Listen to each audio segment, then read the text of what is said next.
Hello and welcome to our next session with the Virtual Fatherhood Summit. I am glad that you guys are here. We have been having a great day and a great time. We had a great intro which talked a lot about why this summit is very much needed. This summit is needed to show value and to help men to understand their value with their families and with their children. Not only is it important for that reason, but we also talked about the effects of having men back into the home, whether that's talking about different things such as faith, helping them to understand where they belong in this walk of life and understanding their own purpose. And we're continuing that with my friend Sean Romero. Sean, how are you doing, my friend? Doing great, brother. Doing great, man. Thanks for having me. I appreciate this. Thank you for being on, man. The great thing about Sean, and one of the reasons why I love Sean dearly, is I love watching his faith grow. And Sean, you've been on my podcast. We've talked one-on-one, and we've talked about the different struggles and the different things that you've had to overcome in life. You've done a little bit of everything from being in the military, in the Air Force, and I know I've said it before, but man, I want to thank you for your service on behalf of anyone who's watching. Thank you for our freedom. Thank you. To marriage, to divorce, to having 4 children. So let's talk a little bit about how your faith and something bigger than yourself has changed the way you handle these big events in your life. So talk to us a little bit about how your faith and something bigger than yourself got you through the military. Well, thank you for that introduction, man. It's very humbling. Thank you. I really appreciate it. I was in the military for 17 and a half years, just got out in February. I was in the United States Air Force. And by trade, I'm a crew chief on F-16s. So I was a mechanic on F-16s. And I enlisted September 12th of 2000. So literally 364 days right before, 9/11. And I'm from New York City. So I was born and raised in New York City. It's my hometown. I was actually in high school in 1993 when the first bombings occurred. And so, when this happened, it was very near and dear to my heart, much like many Americans and many people around the world. But, I grew up Catholic, and, my faith in the Catholic Church, it was like most Catholics, we did stuff by tradition and things like that. And being Hispanic, that was, indelible in our faith, and the way we lived our lives and, holidays, things like that. But I never really truly connected on a spiritual level. It was just more of a, this is the routine. You got to go to church, you do this, you do that, whatever. When I went through what's called military entrance processing station, that's what you get your physical before you enter the military, MEPS. When I went through, they actually gave you a New Testament, and which was really cool. You put it in your pocket, and that never happened to me. I mean, I read the Bible. I've always had the big Bibles, but this was really cool to get the New Testament. And it really didn't hit me until I got to tech school in late September of 2001, when I was going through training and things like that. And right after 9/11, where I was on the flight line, launching jets out, being a part of the whole thing 3 days after the major event. And, it really did hit me. And when I got to Texas at Shepherd Air Force Base, I opened it up and I read Mark. I went for whatever reason, I went straight to this one verse. And this is where really my faith really took a hold. And it was Mark 11 and verse 22. And where it says, if whatever you believe, if you say to this mountain, be gone and cast into the sea, and believe that it'll happen, it will be done. And then the next verse down there says, but whatever you have, whenever you stand praying, if you have anything against anyone, make sure you forgive them, so that way the Lord, the Father in heaven, will forgive you. And that just stuck to me. Those verses right there just stuck to me because, at a time where we're at war, and, I went through the Gulf War as a teenager and all this other stuff. And, it was a very difficult time, and it was a very emotional time during that time, especially for me, having to be in the military and gone through 9/11, firsthand, launching aircraft out for Operation Noble Eagle, things like that, and where the country was still kind of uncertain as to what was going on and where we were going to be, and where this war was going to lead us and things of that nature. But we were unifying as a country, but there was still a lot of anger, a lot of frustration, and that really got me into my faith, and that started me down that path. And when I got back home and I got back to my unit after my training was done, my trainer, he was deep into the faith, and he was a Christian, denominational Christian man, and he started me on that path, and that's when it really started snowballing for me. But I still did the crazy stuff. I was young, I was single, so I was partying every weekend, trying to one up, having fun. We'd go on deployments, go push it up. We work hard and go play harder, and but it wasn't until a few years later, until when my mom passed, where I was like, okay, I really got to start connecting with the Lord and really kind of figure things out, because, my life at that time, I was in my late 20s, and I was like, all right, I got to kind of settle down.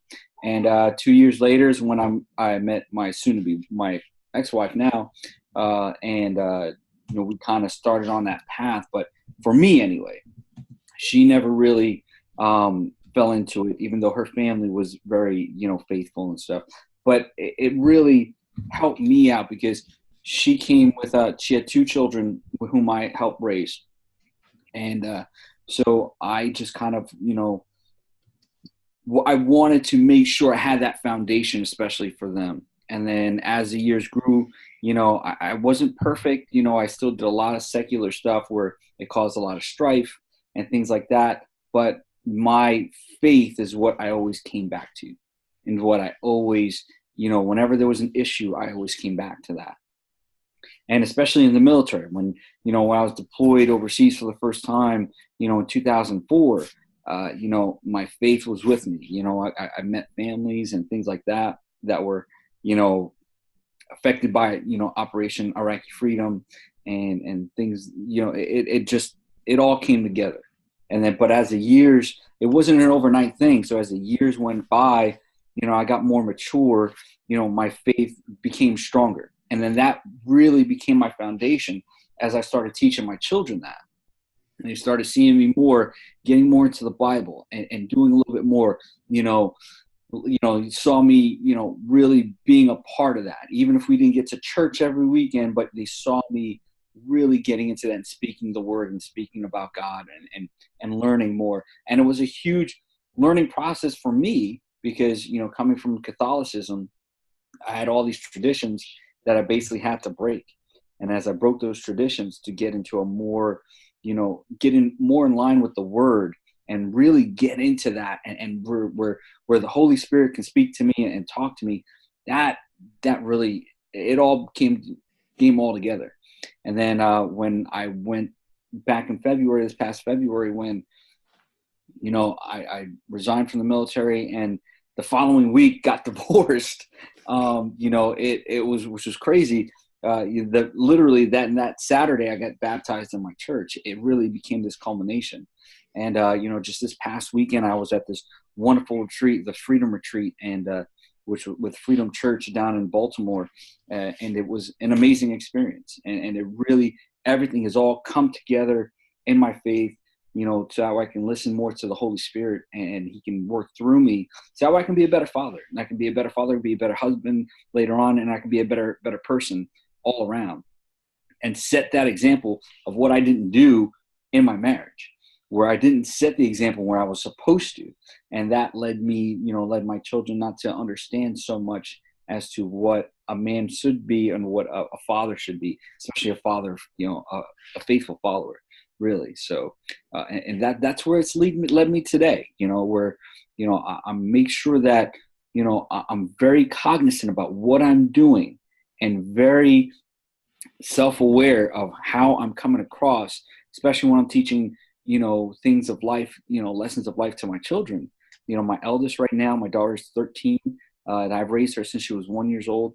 And, my stepson, unfortunately, he was with his mom, and, I pray for him every day, and then our three that we've had together, and they're with me, and I'm raising them, and I raised them through the church. And as a matter of fact, my son, when he turned 8, it was his birthday, and we were on church that day is his birthday. And our pastor, he whispered in my ear, he said, "Hey, can I give him a gift?" I'm like, "Ah, absolutely, man." And my pastor comes over, and he gives him a Bible. And you know what? He loves it. That was like his favorite gift. That was his greatest gift, and he loved it. And I had my pastor sign it for him and stuff, and it was great. So it was a great example to set forth that. And he loves it. He loves going to church. Even my youngest one, she's 3 years old. She loves going to church. She loves going into worship. And it's just a wonderful thing to be able to see them worshiping. It's like, it's amazing. It's an amazing thing. And yeah, I completely understand that. And as somebody who has 3 girls, it's awesome to see them get involved in church, to make that relationship with them, with Christ real. You mentioned something real quick, and I would love for you to hit on it.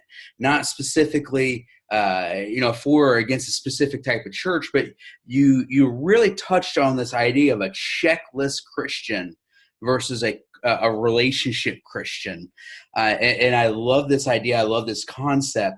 And the concept that you kind of hit on is, a lot of people look at being a Christian or looking at their faith as something, you have to do this, this, this, and this. As long as we put a check mark beside it, we're good. We're we're good, and we're okay with the big guy.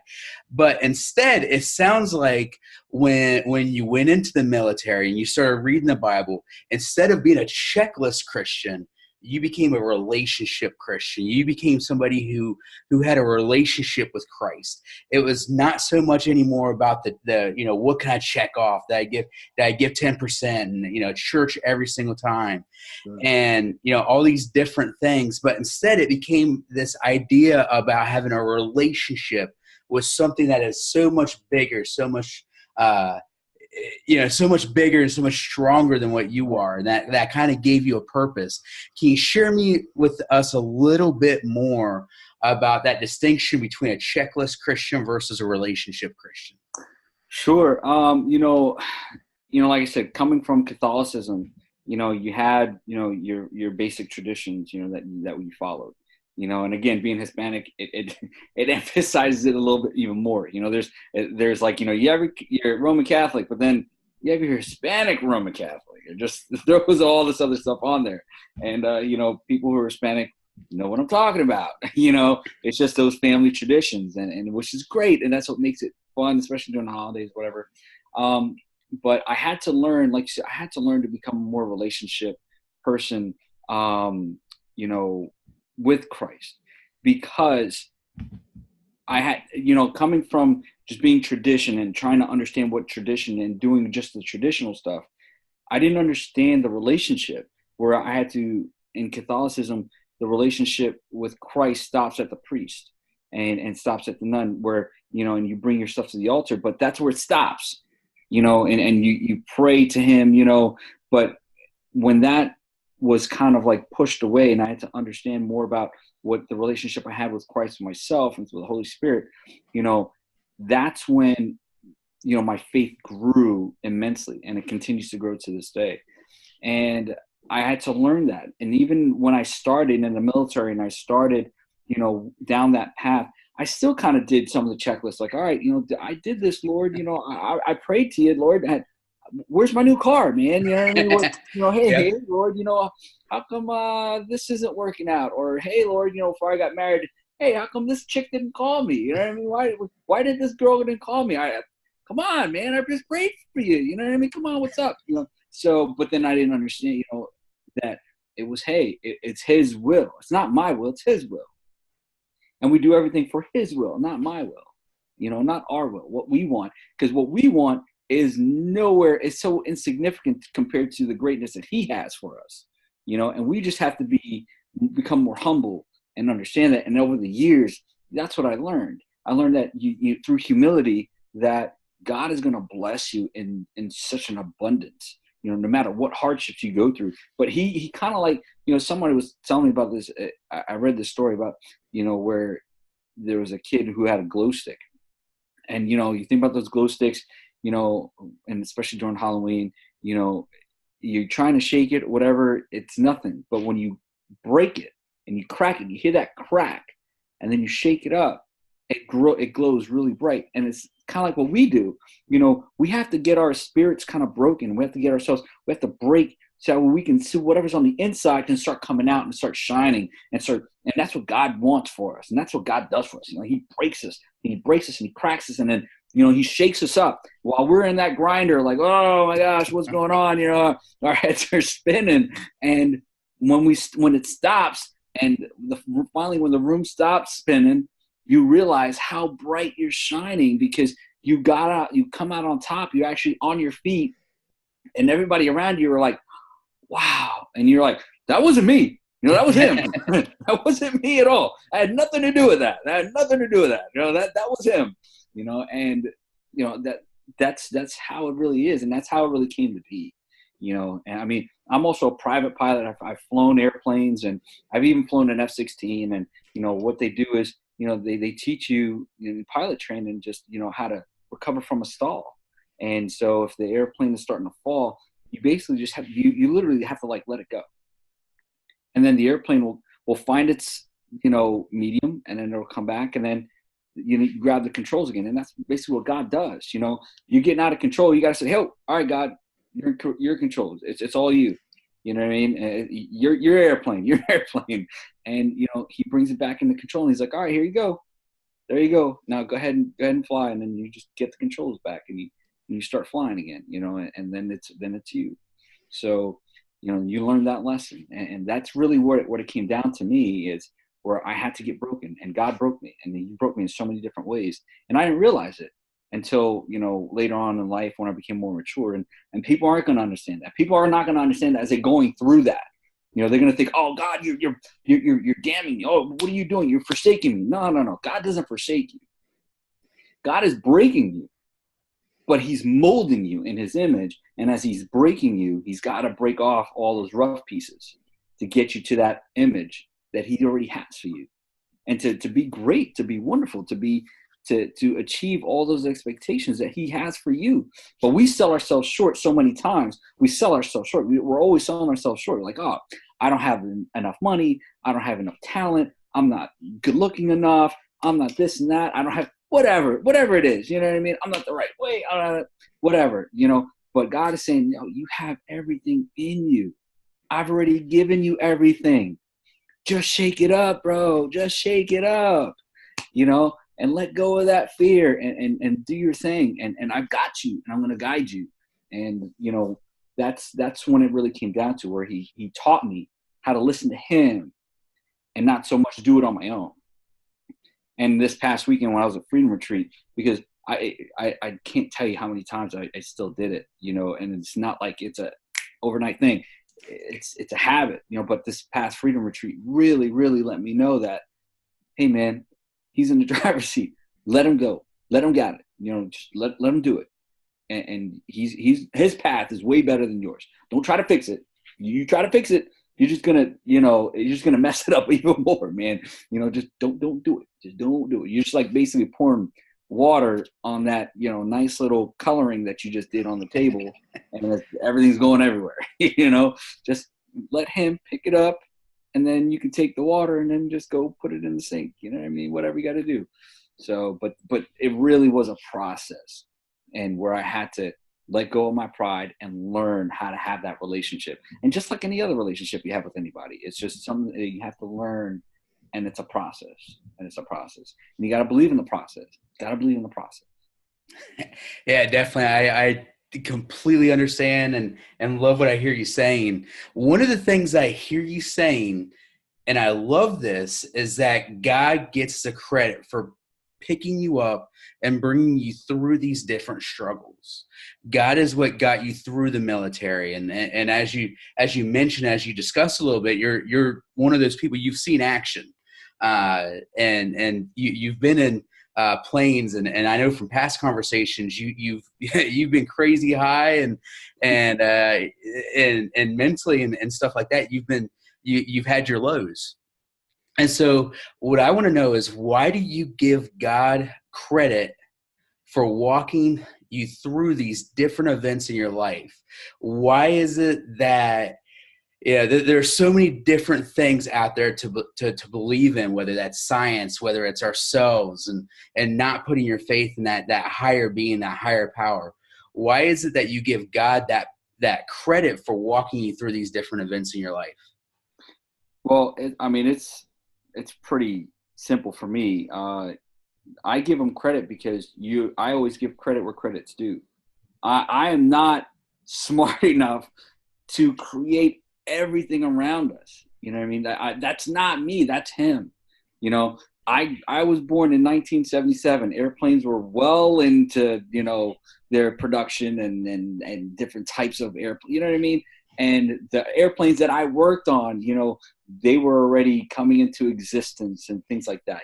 So, and some of the airplanes that I flew, the KC-10, they were already built, and already flying. When I was, when I was born and things like that. So it's not me. It's not me. And every time I did something wrong and try to fix it, when I let it go, he made it all right. He made it all right. He made it everything. I mean, and even so, when my first child was born, when my daughter Chloe was born, I was in such awe of watching her being born. It was like, you got people that'll say, you have two types of guys, right? You guys that say, I'll be out of the room and let me know when everything's done. Or the guy that's like, I'm ready, got the catcher's mitt on, ready to roll. You know what I mean? So I'm that type of guy. I got to be in the mix. I got to roll with it. You know what I mean? But I wanted to experience everything, but because it was such a beautiful thing.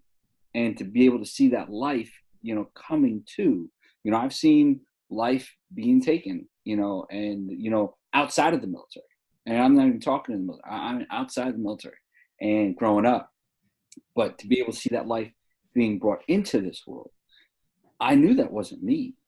And if that could happen, of course, that God did that, how can I not give him all the glory every single day when I wake up every morning and I know that even if I don't feel like waking up, or if I'm waking up and I'm upset or whatever, I give him the glory because I know that he has a purpose for me.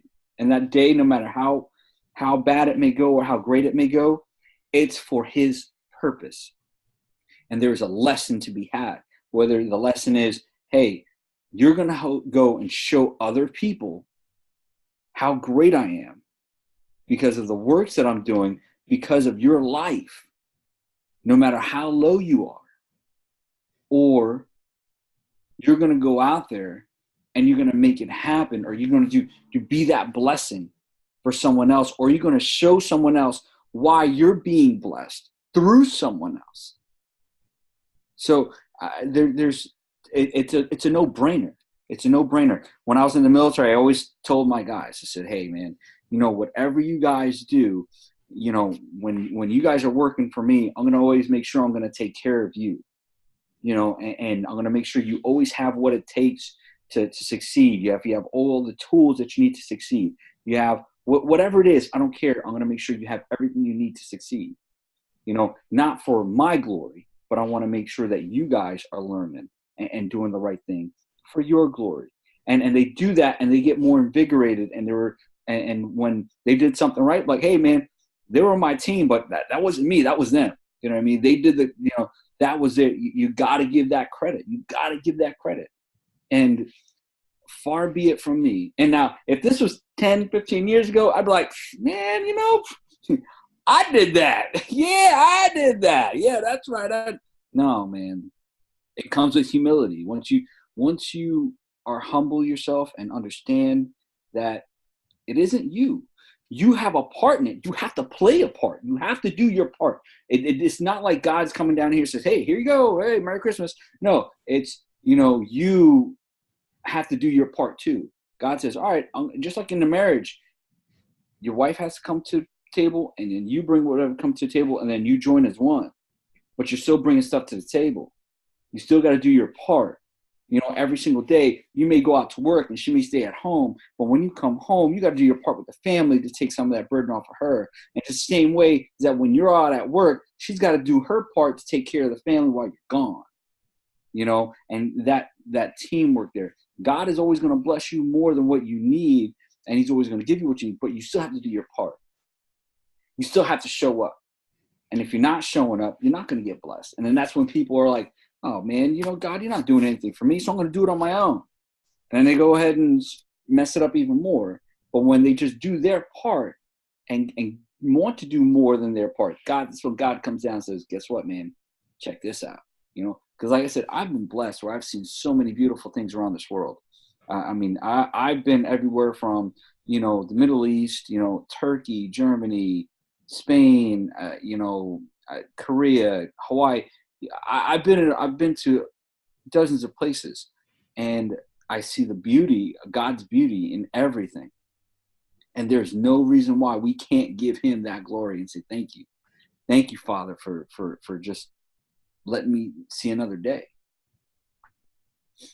I would completely agree. So what are some practical steps that we can take to be intentional about looking to God when we're within our struggles? I shared a little earlier that you're currently probably at the tail end of it now, but at the tail end of a divorce. That's something, of course, nobody wants to have to go through or things like that. And I checked with you ahead of time to make sure it was all right to mention that. And we've mentioned military and seeing action and stuff like that. So what are some of the best ways that we can stay intentional about looking towards God, even when we're within those struggles? Man, that's an honest question, because I struggled with that, especially like right after my divorce. And, it's going to be in February, it'll be a year that I've been divorced. And so it's an everyday struggle, because like when you go through something like that and you ask, why did this happen?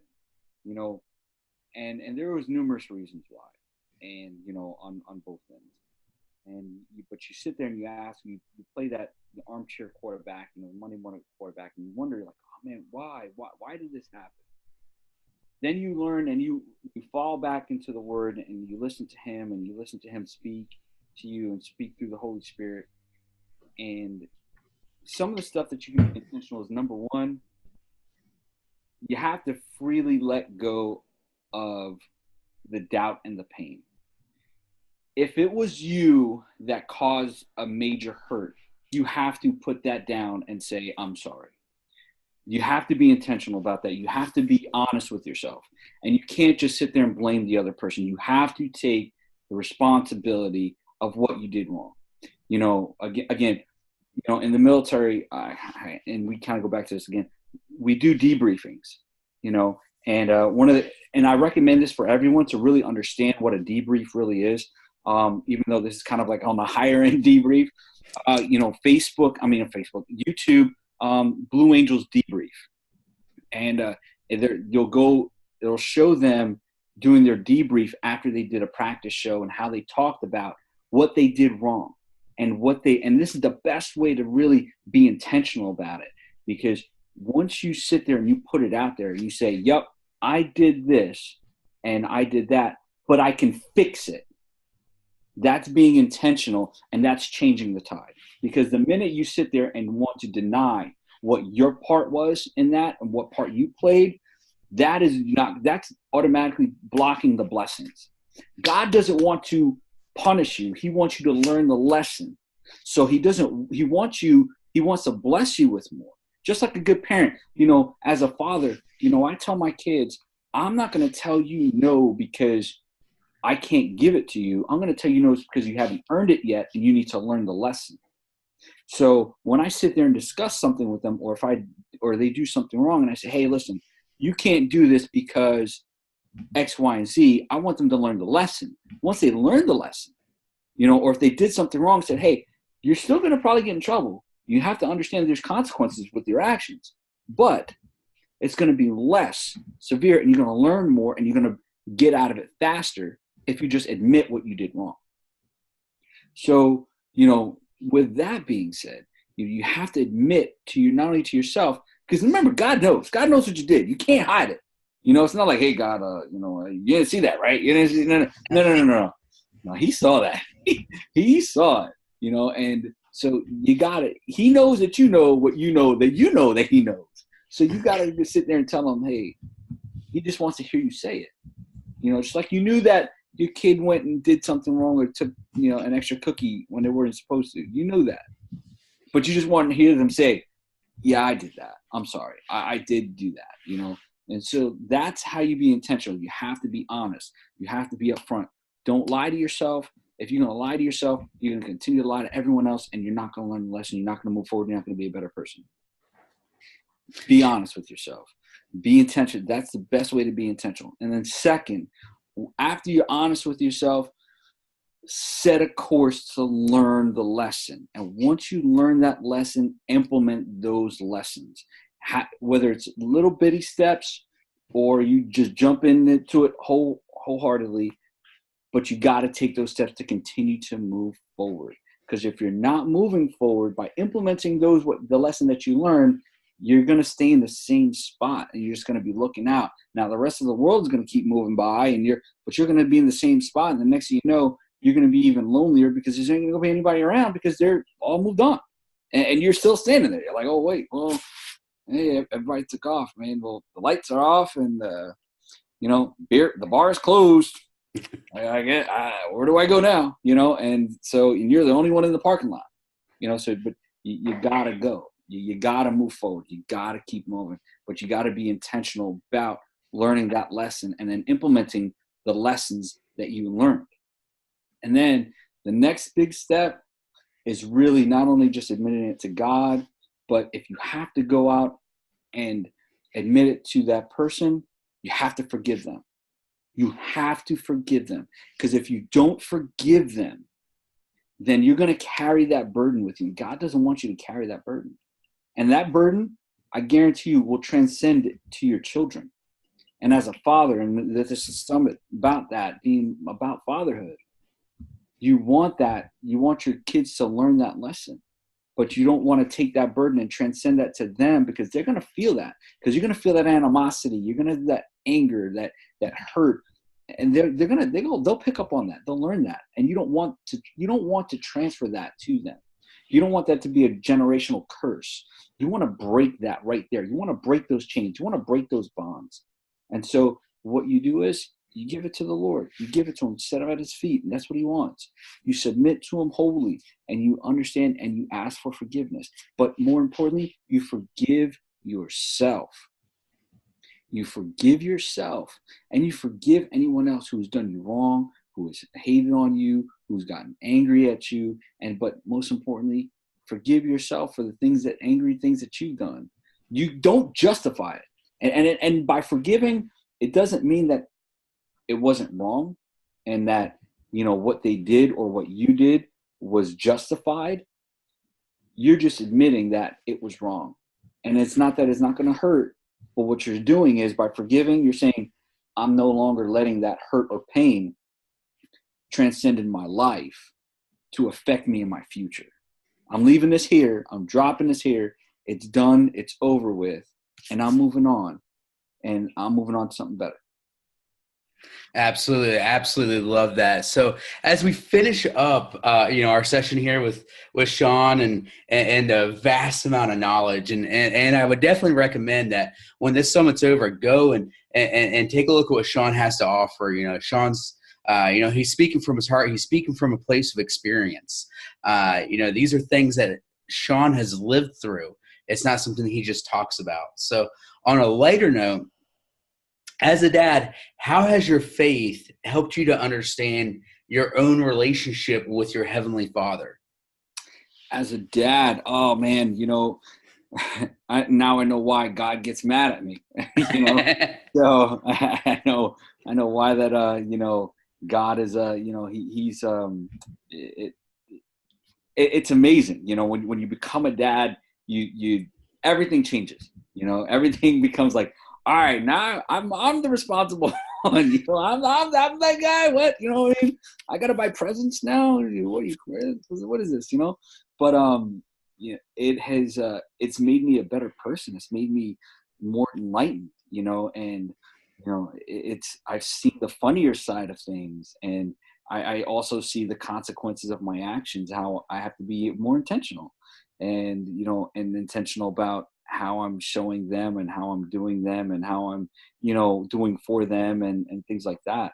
But it's been such an amazing experience because it's made me appreciate life even more. Like I said, I grew up in New York, and you hear, all right, you're a New Yorker, you should, you're in the military, pilot, whatever, you should be a tough guy, right? Yeah. Man, I'm the biggest baby. I cry all the time. I cry all the time. And it's because of those little ones. It's because of them. I cry all the time because of them. And it's not because, like I can't even think about my last deployment when I was in Korea. Man, it was the hardest thing to do just to leave. Even though when I left, I left early. I was part of the en route support team. We got put up in Hawaii. Like, who's gonna cry over that, right? You ever go to Hawaii? And it was the hardest thing because all I could think about was like, wow, what if my family was here? I wish my family could share this with me. You know what I mean? Every chance I could get, I was trying to FaceTime them or whatever, showing them, what I was doing and stuff. But more importantly, just seeing with them. And fatherhood has just changed me tremendously, and it's made me closer with God because now I can appreciate more what He's trying to do for me as His son, as much as I want to do for my children. So and it's been a wonderful experience, and I love it, and I cherish it every moment. I mean, this is the greatest.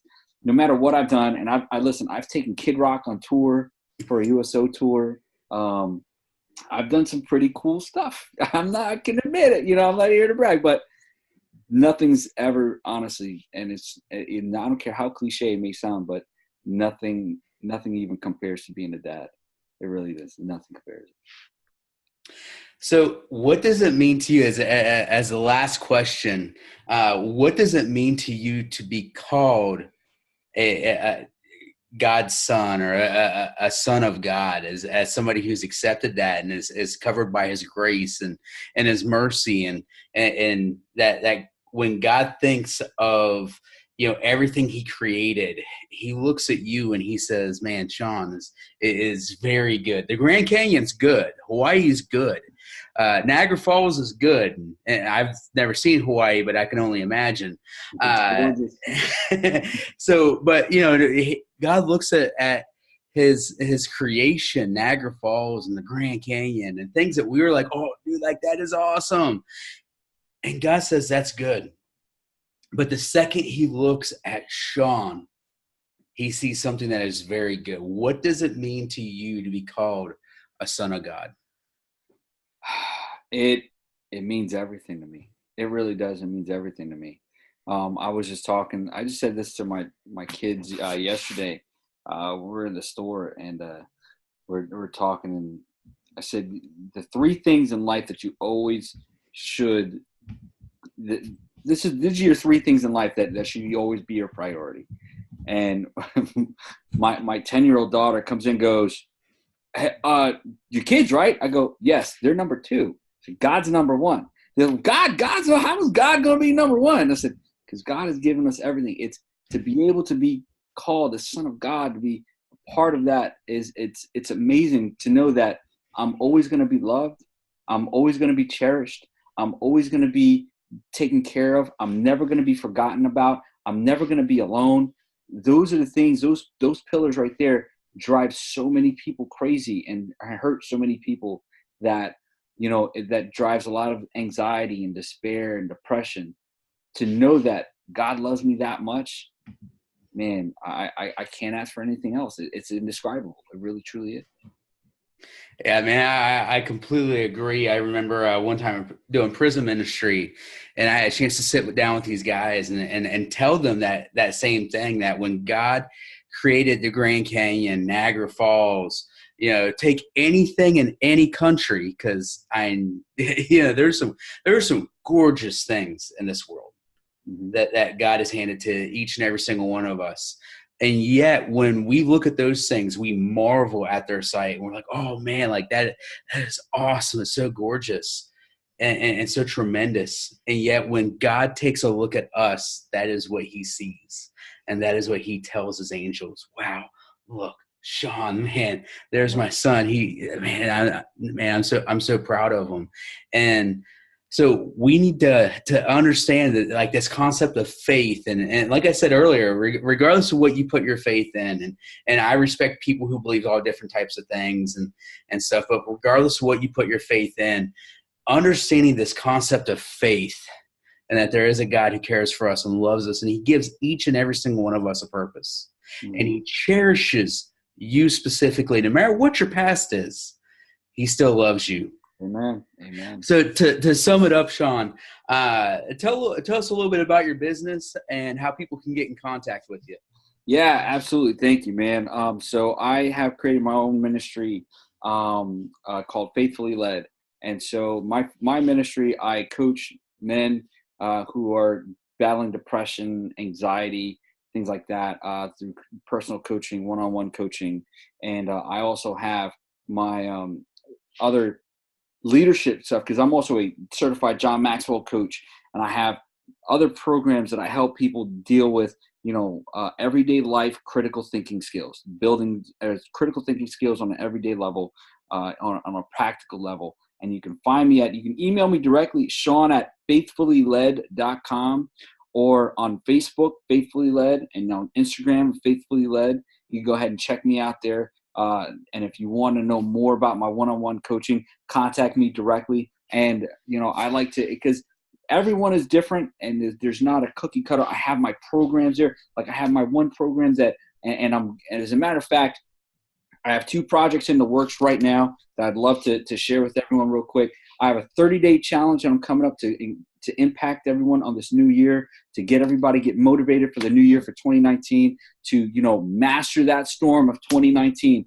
Because I know 2018 was a hurricane for me, but I want to be the hurricane for 2019. And I have a 30-day course that I'm actually going to be launching here in the next 2 weeks. So that way to get everyone in on and to be looking out for that. So check it out. Come on Facebook and Instagram. I'll be launching that out. So that way, if anyone wants to be a part of that, for a 30-day challenge to get you up there, and it's going to break it down. Each week is going to be a different topic, a different subject, to build you up and to get you motivated to make this next year your most successful year ever. Okay. But it's going to be based on biblical principles. So that way you guys understand that no matter what you do, it's through God, and God's going to help you. And to get you even closer with God, especially if you're a faithful person, to get that relationship back with Him, that 30-day challenge is going to be so impactful. Also, I'm going to also be launching here in the next few weeks my own journal for you guys. Is going to be a 30-day journal. So that way it's going to have a devotional, but it's also going to help you break down specifically how to set up your day for success. Okay, how to set it up minute by minute, hour by hour, so that way, and then the week by week, so that way you guys, because there's so many people that don't understand how to do it, and they get frustrated, and then they just let it go, and then all of a sudden it becomes chaos. Okay, happens to me, happens to everybody, but my journal is going to be so impactful for everyone. It's going to be useful for everybody. It's going to break it down to show everyone else. But also listen to my podcast Faithfully Led. I drop a new episode every Monday. And I'm going to have an inspirational message on Thursday, and also on YouTube. Also, I'm going to be dropping a bunch of inspirational messages, inspirational videos that you guys are going to want to hear. You got to hear. You need to hear this stuff. You need to hear this stuff.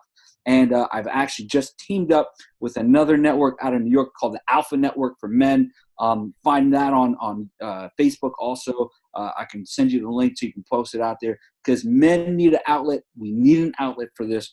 And it is my passion to lead these men, and I know God sent me to lead these men, to everyone, to do fatherhood, leadership, everyday life, to be a better husband, father, brother, doesn't matter, son. And so I can help you become that man that you've always wanted to be, to experience everything that God has for you, to let go of that fear, to go ahead and blast into 2019 and beyond, to be the best you. Man, absolutely love that. So yeah, definitely go and check out what Sean has. Thank you for anybody who's come out and watched us live or has watched us in the future. We thank you for checking us out. Again, I'm Matt Woodrum, CEO and founder of Wrestling with Fatherhood. And man, I'm so glad that you guys are coming and checking out this summit. Check out the summit sessions that have already happened. We have a lot more coming. We have Patrick Walsh coming up next at 9 p.m. Eastern. So please make sure you stick around for that. That will be streamed straight to my Facebook page. Thank you guys for attending. Real quick, Matt,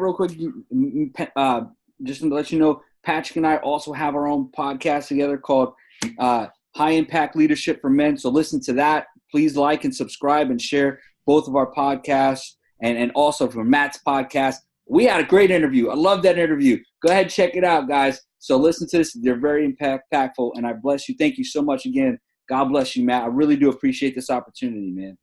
Sounds good, man. You guys have a great day, and we'll see you guys later.